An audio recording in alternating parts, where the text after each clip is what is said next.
Swayam Prabha. Digital India. Educated India.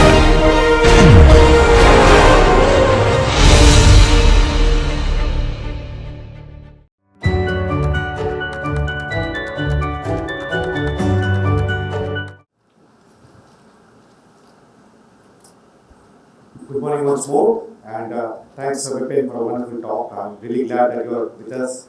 You have been part of this community for 3 decades now, and it's a pleasure to have you back and share your insights from this period.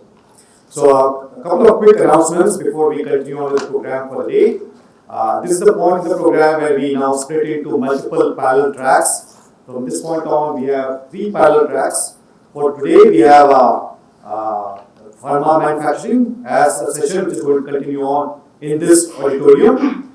In parallel, we are going to have a sustainability track. Water systems is the name of the session, which will kick off in Hall 2, which is as you come out of the auditorium to your left, and process and product design will be in Hall 3, which is to your right as you come out of the room. One other point that many of you probably have already noticed. We have keynote lectures throughout the day. These have been scheduled so that you can attend all the keynote lectures if you so wish. There are no overlaps between the keynote lectures. So for instance, in this coming session on Pharma Manufacturing, we have a keynote by Professor Hirokazu Sugiyama in Pharma Manufacturing. Subsequently at 10:40, you have Professor Iqbal Mustafa giving a keynote on water and so on. So these keynotes are spread out on all the 3 rooms. So feel free to window shop. With that, I hand you back to the speaker.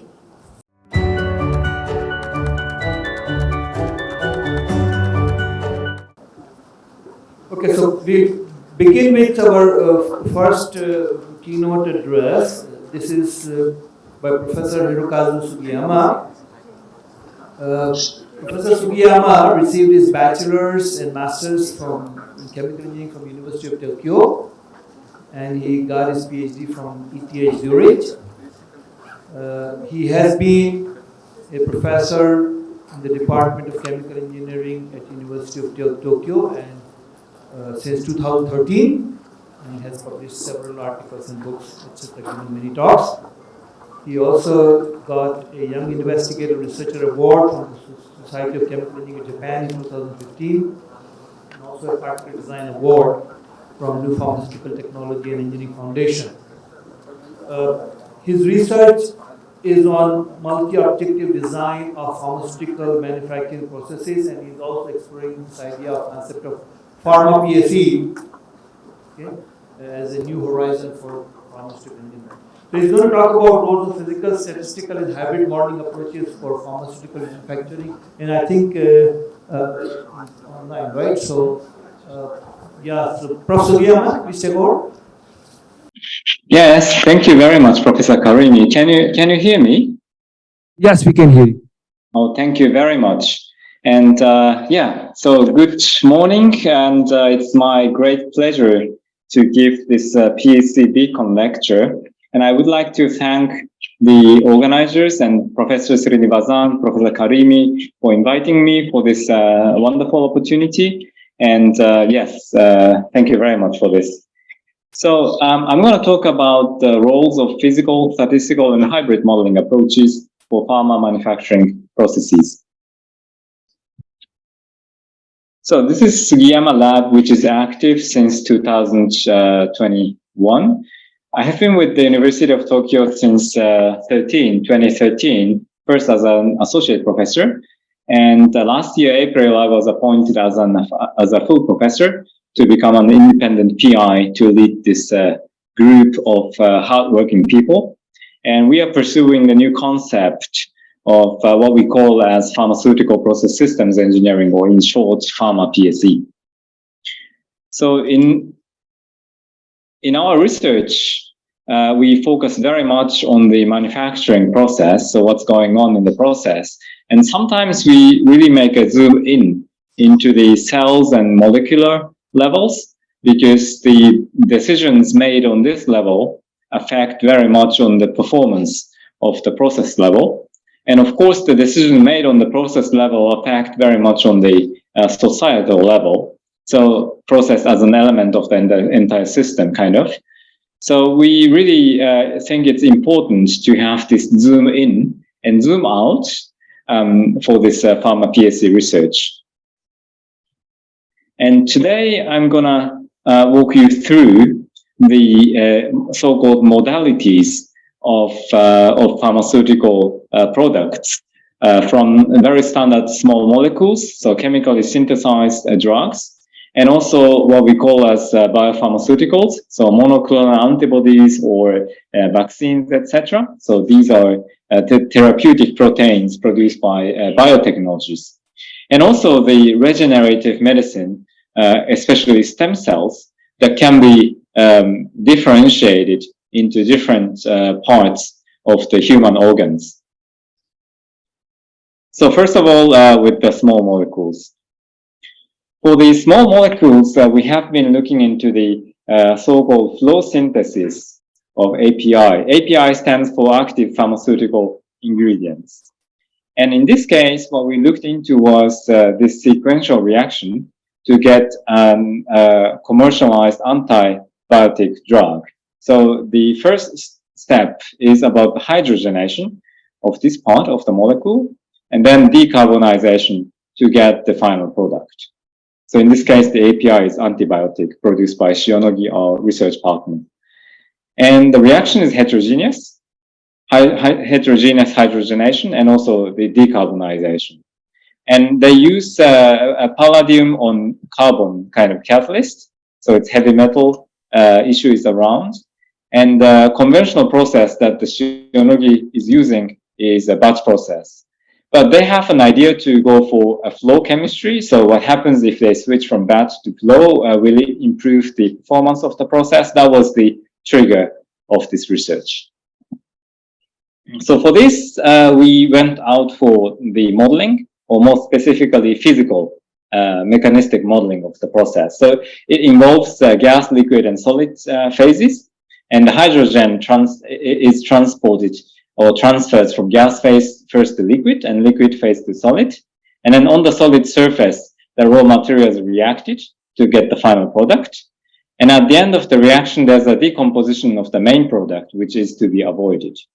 So for this kind of phenomena, we set up these models for mass transfer and the reactions based on the Langmuir-Hinshelwood mechanism, and also the poisoning rate or poisoning of the catalyst or catalyst deactivation is modeled like this.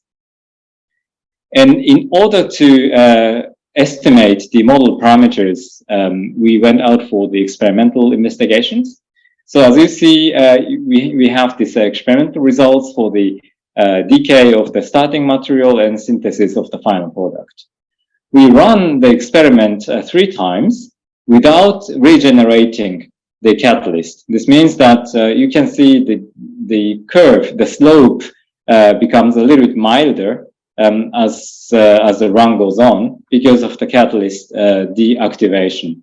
So that was intentionally done in order to get the parameter for the catalyst poisoning model, in addition to the parameters of the reaction rate and mass transfer. And in this case, the fitting was quite well if you look at the R-square numbers. So having developed the model, we also looked into a different aspect of the process, which is the catalyst leaching. And the catalyst leaching is the decomposition of the catalyst. So it's basically the carbon material inside as a shell, and then on the surface of the carbon material, there are palladium metals around, and this works as a catalyst. But we have observed that the hydrogen supply is not sufficient. Then there's a catalyst leaching happening. So the palladium is decoupled from the catalyst bulk, and then it goes into the product flow, which is very much severe in terms of pharmaceutical manufacturing. So based on this observation, we developed this indicator in order to estimate the risk of catalyst leaching, which is to be minimized. And this we used as an objective function. So this is one multi-objective evaluation results we have obtained. So on the x-axis, you see this risk of leaching indicator. So this is to be minimized. This is to be maximized. So in this numerical definition, this is to be maximized. And also the yield, which is also to be maximized. And if you look at the graph, then when we have high partial pressure of hydrogen, then we can achieve very high yield, around 90%, with very low risk of the catalyst leaching. So it's basically good performance is confirmed by the model. But we also can see that as soon as the partial pressure of hydrogen is decreased, especially this corner, then the yield drops very much drastically here, and also the risk of catalyst leaching is increasing here in this direction. So the best performance of the process is there. With the flow, you can reach a good point.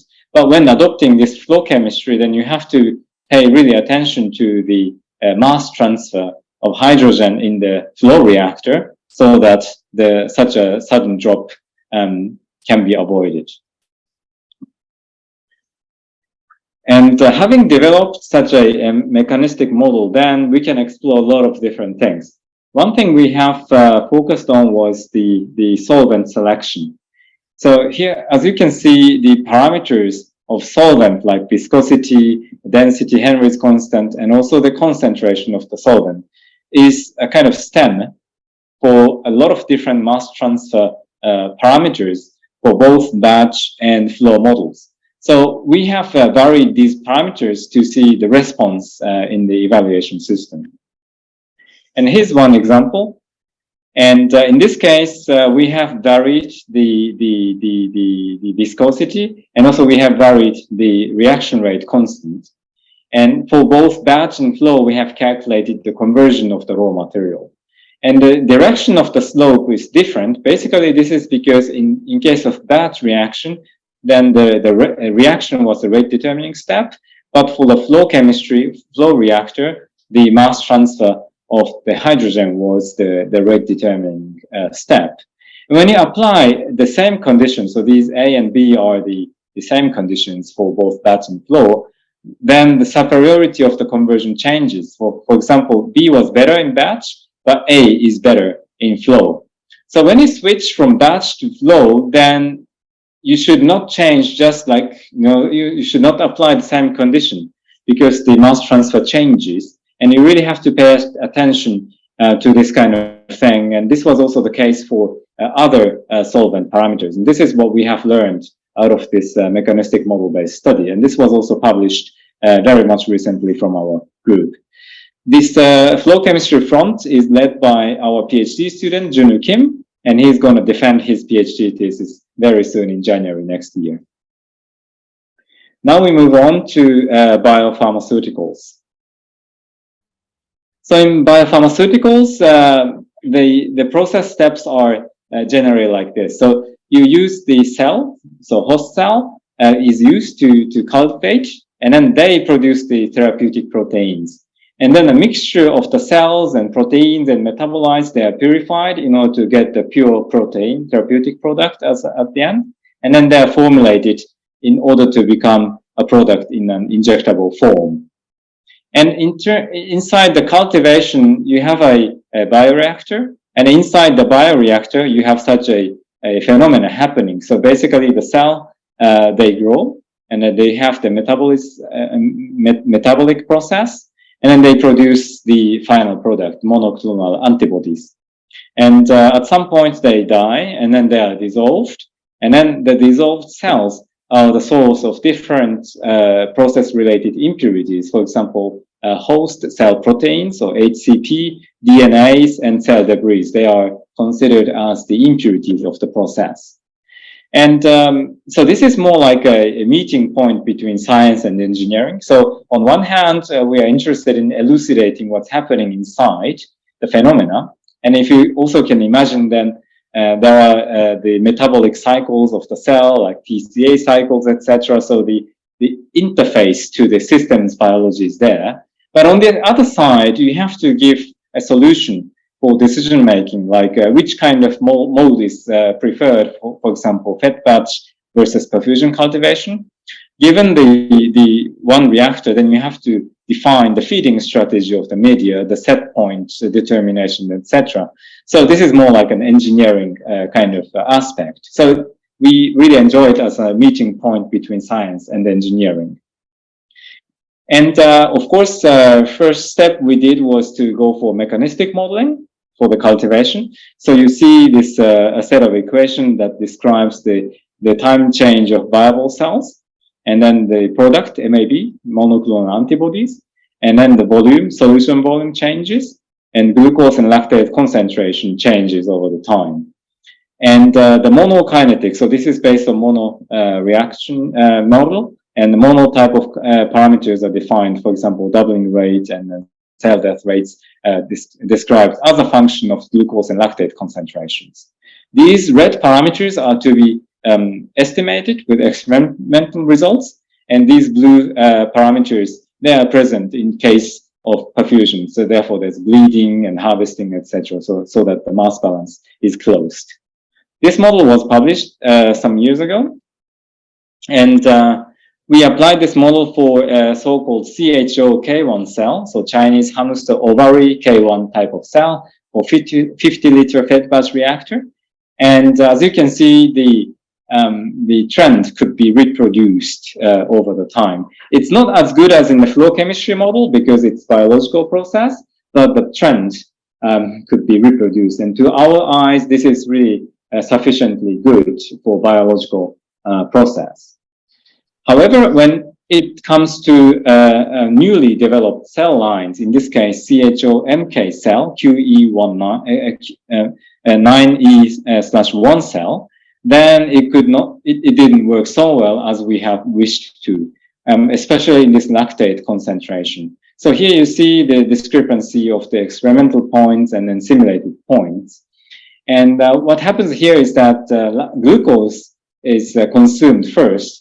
And then when the glucose is not available anymore, then the cells who have generated lactate, they start to consume lactate as nutrient. And then at some point, when the glucose concentration comes back with the feeding of the media, then the cells, they again start to produce lactate. So this lactate generation and consumption switch could not be described very well with the fundamental model only. So that's why we went out for statistical modeling to make it as a hybrid model. So this is the model structure. The first step we had was the physical modeling for the cell growth and metabolism and production of the antibodies. And then you get the first estimate for the viable cell, MAB, glucose and lactate concentrations. What matters is this glucose and lactate, which need to be corrected.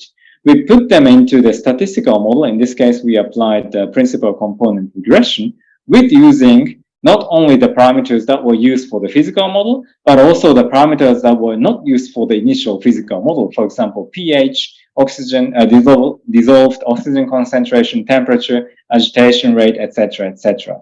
And then we put all into the PCR model to get the updated concentrations of glucose and lactate.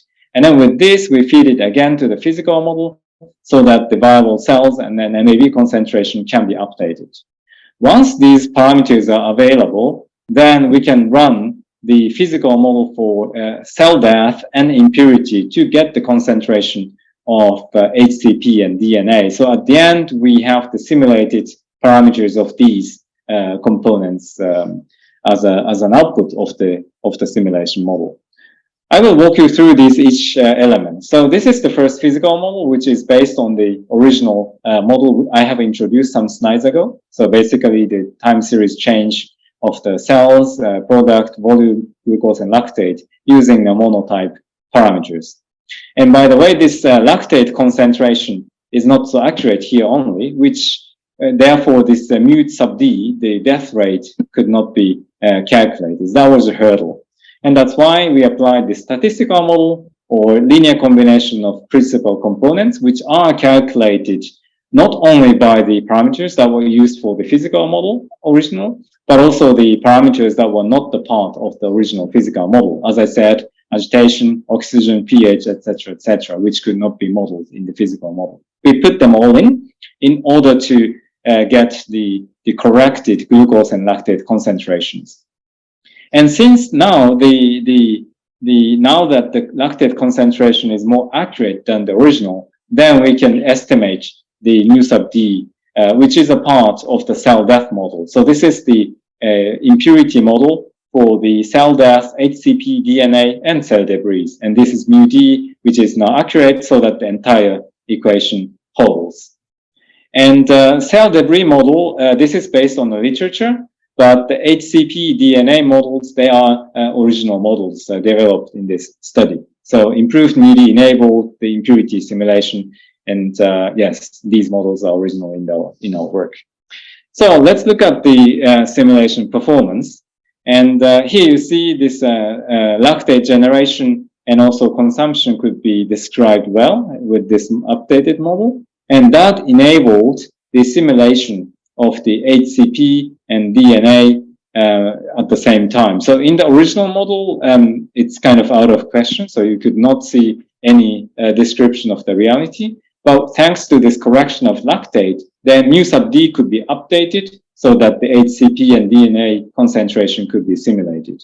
And this is, to our knowledge, the first time to simultaneously calculate and simulate the cell density change, the production, metabolism, and impurity concentration in one simulation. And statistical models tend to be difficult to interpret, but in our case, we have applied the PCR that enabled the contribution analysis with the street plot. And as you can see, if you look at the ranking of the principal components, then sometimes you see these green things popping up, and these are the parameters that were not in the original physical model, especially DO and temperature and pH, and then they are playing some characteristic role. And in our interpretation, they get the priority for the development of the next physical model describing the cell cultivation. So the model, the statistical model was, of course, correcting and fulfilling the gap between the reality and simulation, but also it gave some insight and direction for the further model development. That was the usefulness of this model. We could publish this work very recently. I think it was September this year, or October, yes, with this supplementary cover art. So you see these pieces of puzzles trying to, yes, co-work together to describe this monoclonal antibody production. And this front is led by Kozue Okamura, our PhD student, and also Dr. Sarah Bajra is our assistant professor in the group. And they are working very hard to for the next generation model also today. Okay, I move on to regenerative medicine corner. And for this, we have been working on the stem cell production, cultivation, and cryopreservation. In today's talk, I talk about cryopreservation, which is more advanced than the cultivation work. And this is a so-called vial of the liquid that contains stem cells. So this is stem cells, or more specifically, human-induced pluripotent stem cells. And when you cryopreserve this vial for whatever reason, transportation, preservation, etc., then of course there's a heat flux, so the heat is going away, and then the solution around the cell is cooled down. And when this cooling goes on, then the dehydration of the liquid inside the cell to the outside is happening, which causes the depression of the freezing point. And then there's also supercooling is happening inside the cell, but at some point the supercooling is broken to cause the crystallization of the ice or water inside the cell. And Mazur in 1970, he has elucidated that for the animal cells, this dehydration and crystallization, intracellular ice crystallization, they are the cause of the damage during the freezing of animal cells. And we have developed our model based on this physical knowledge of the process, with defining these parameters as decision variables. So this is a set of equations that describes the heat transfer by the vial and mass transfer of the water. So the dehydration is described to calculate the cell volume change, and also the ice crystallization inside the cell to count the number of the cells and also the size of the number of the ices and also the size of the ices. So these are white box models. We have also added a black box component to link the cell volume change and ice crystal volume to the survival rate cells after all. But for this, science is still missing, and therefore we have leveraged the experimental capability to have this model. We of course had a choice to have like machine learning kind of model and so on. This model is very simple, but we kept the model, yes, intentionally simple, because we knew that the cell survival is affected by these two factors coming or stemming from the work by Mazur in 1970. Therefore, we kept it simple to estimate these weighting factors of the model. Okay, so first I want to simulate the cell volume change and ice crystal formation. So these are the cells at the different cooling rate. And slow cooling rate, this means a longer residence time for the dehydration zone. So this is very much dehydrated, whereas this one is not so dehydrated. And therefore, when it comes to lower temperature, then it has a lot of water inside, and therefore you see more ice crystals here. And then this no cooling, you don't see the ice crystals yet, but it will come soon. Yes, you see one or two crystals happening. The position of the ices are not calculated here. This is just to give an impression about the number of the ice crystals inside. And in the reality, 1 Kelvin per minute is applied widely in the research and also in the industry. And this model could kind of prove that this 1 Kelvin per minute, this current practice, is somewhere in between, you know, somewhere in between these two extreme ends. And now this is the parameter estimation for this black box component. I put my pointer back, sorry. Yes. And you see the trend could be reproduced by these fitting parameters.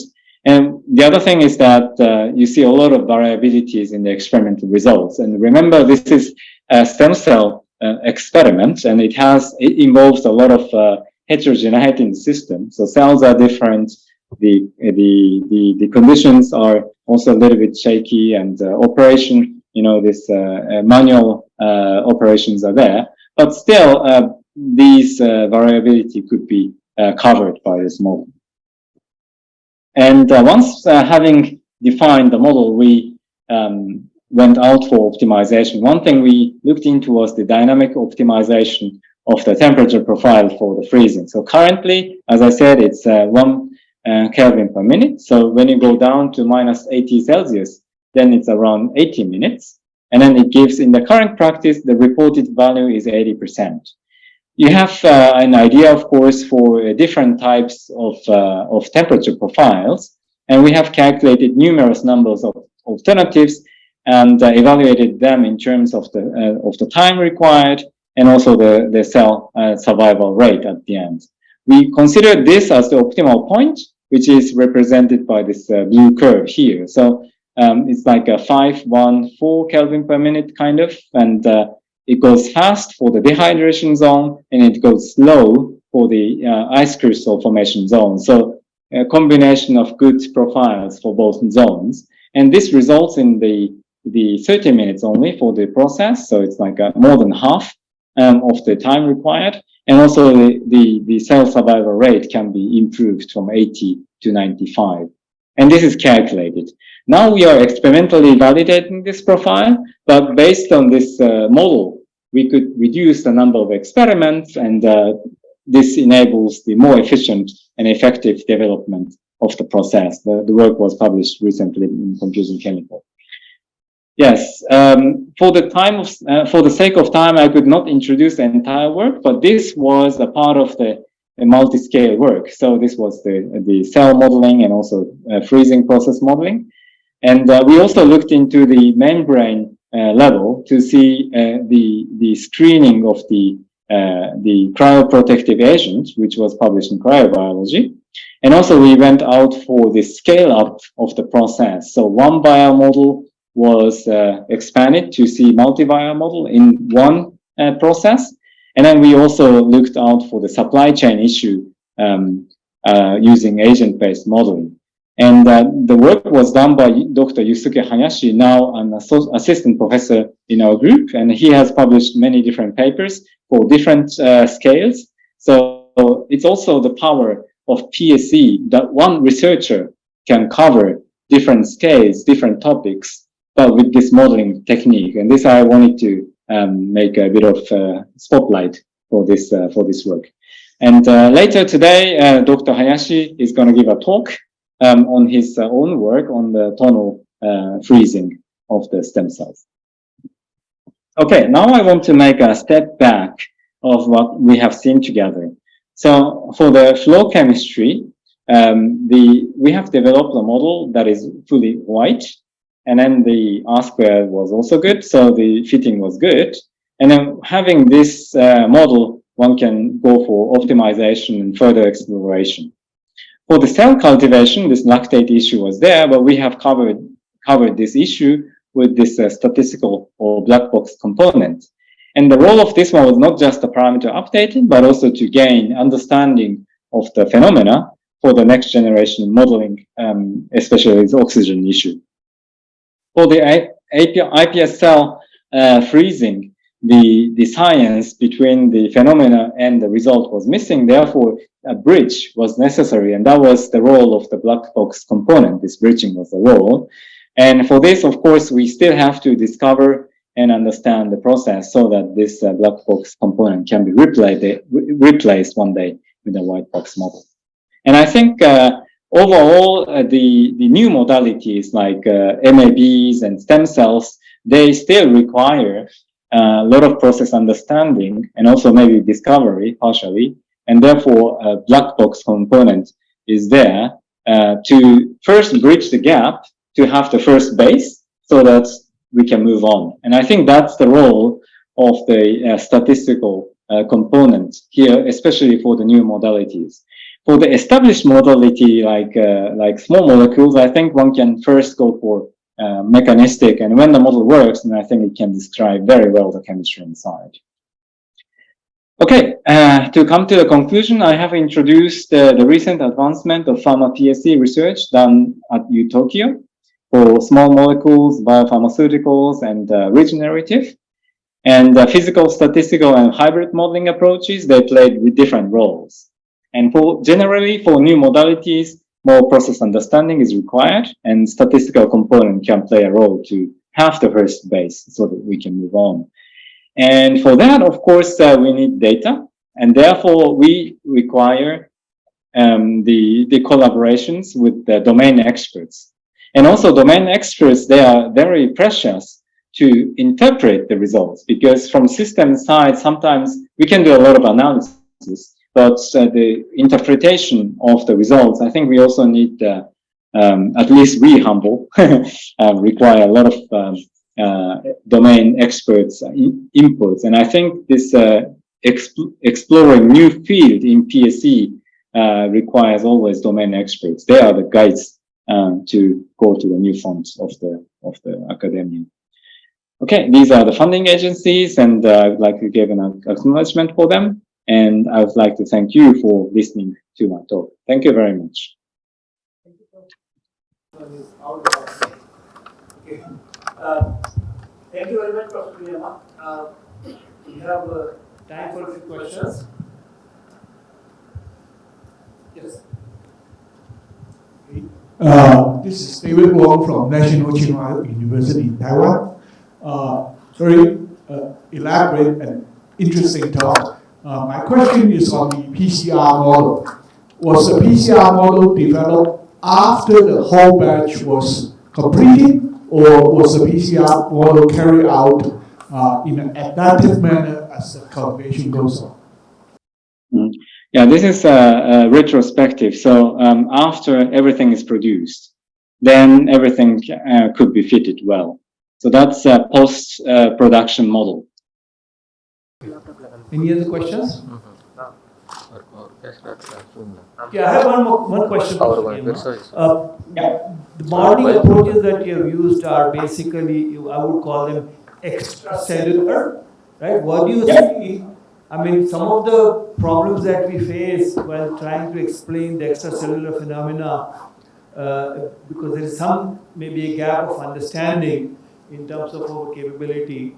And so I was wondering, how do you integrate intracellular modeling with extracellular phenomena, and how can you make these models more perfect? Yeah, I think this is, for this we need the help of systems biologists, because when it comes to you are talking about such metabolic cycles and TCA cycles. Oh, no, yeah, one example could be, yes. Yeah. I mean, I think one can, we can go deeply into this kind of gap, trying to find the reason inside the metabolic cycles. And, but of course, I personally, I don't have a lot of systems biology background. And for this, we need, again, the help of the biological, systems experts. I think it will be interesting, because I think especially the lactate issue that you faced, I think probably, could be solved using intracellular modeling. Anyway, thank you. Any other questions? And also, yeah. No, I think it's also important that it's not only we learning, but when they can learn from us, and if they can optimize their cell line, and then such a cycle can be realized, the domain expert and systems expert, and make a cycle, and then the whole things gets better. I think this is the a kind of dream, a vision world that we can envision.